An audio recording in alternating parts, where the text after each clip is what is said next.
ராமன் பிறந்த இடம் இது, அங்க கோயில் கட்டுறோம்னு சொல்லலாம். எனக்கு ஒரு கேள்வி இருக்கு, ராமன் அவதாரமா மனிதனா? அவன் அவதாரம் என்று சொன்னால் பிறக்காதவனுக்கு ஏன் பிறப்பிடம்? ராம அவதாரம் என்றால் பிறக்காதவனுக்கு எது பிறப்பிடம்? இல்லை, கோசலையின் வயிற்றுதித்தவன் சொல்லுங்க. அப்படி என்றால் வயிற்றிலிருந்து வந்தால் அவன் மனிதன். மனிதனுக்கு எதற்கு கோயில்? இந்த ரெண்டு கேள்விக்கும் இதுவரைக்கும் பதில் இல்லை.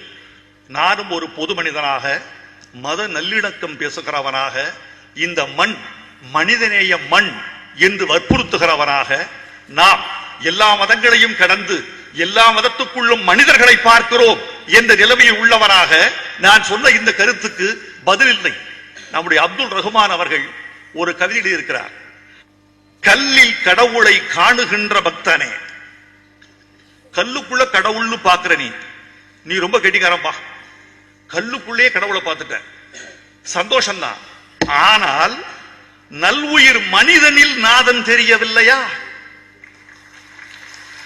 அப்துல் கேட்கிறாரு, கல்லுல கடவுளை பார்த்த ரொம்ப புத்திசாலி நீ, மனிதனுக்குள்ள ஏப்பா கடவுளை பார்க்க?